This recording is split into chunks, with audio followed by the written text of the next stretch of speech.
केलवा के पात पर उगेलन सूरज देव झाके झुके।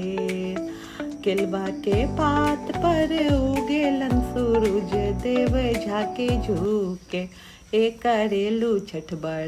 हेलो एवरीवन, कैसे हो आप सब? उम्मीद करती हूँ आप सब अच्छे होंगे, खुश होंगे, अपने अपने लाइफ में मस्त होंगे। फाइनली हमारा इंतज़ार ख़त्म हुआ और हमारा महापर्व छठ शुरू हो चुका है। तो जैसा कि आप सबको पता है, 25 अक्टूबर से हमारा छठ स्टार्ट हो रहा है, जो कि 25 से लेकर 28 अक्टूबर तक चलेगा। ये 4 दिनों का होने वाला बहुत ही कठिन अनुष्ठान होता है, जिसमें पहले दिन आप सबको जैसा पता है, पहले दिन होता है नहाए खाए। उसमें जो छठ करने वाली महिलाएं होती हैं, जो व्रती होती हैं, वो नहा धोआ कर साफ सुथरे वस्त्र धारण करके भोजन ग्रहण करती हैं, जिसमें लौकी चना दाल का बहुत ज़्यादा महत्व होता है। और दूसरे दिन आता है खरना, जिसे बहुत जगह खीर रोटी भी कहा जाता है, रसियाव भी कहा जाता है, बट हम लोग खरना बोलते हैं।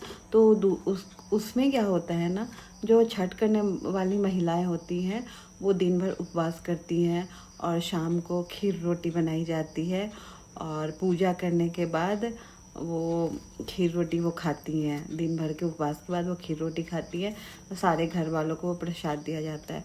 और ऐसा कहा जाता है या फिर हमारा अपना भी एक्सपीरियंस है, हमारा भी तजुर्बा है कि उस दिन जो खीर बनाई जाती है वो खीर ना गुड़ में बनता है, उसमें चीनी यूज नहीं करते, गुड़ में बनता है वो खीर। और वो जो टेस्ट होता है वो खीर का, वो आप साल भर में कभी भी वो खीर बना लो, आपको वो टेस्ट कभी नहीं मिलेगा, कभी नहीं। वो टेस्ट सिर्फ और सिर्फ खरना वाले दिन ही आता है। तो उसका अपना एक विशेष महत्व है उस खीर रोटी का। और अब आती है बारी तीसरे दिन की, यानी कि जिसको छठ बोलते हैं, जिसको संध्या अर्घ बोलते हैं। तो उस दिन क्या होता है ना, कि जो महिलाएं होती हैं जो व्रत करती हैं, वो उगते हुए सूर्य को अर्घ देती हैं।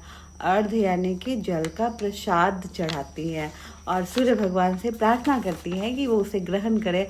और इसके साथ ही साथ बहुत सारी चीज़ें चढ़ाई जाती हैं, जैसे कि ठेकुआ है और बहुत तरह के फल, जो भी उस समय जो भी फल मिल जाए, और कुछ मिठाइयाँ, लेकिन ये जो नॉर्मल मिठाई होती है वो सब नहीं, कुछ गांव की ही बनी हुई कुछ मिठाइयाँ होती हैं, तो वो सब चढ़ाई जाती है।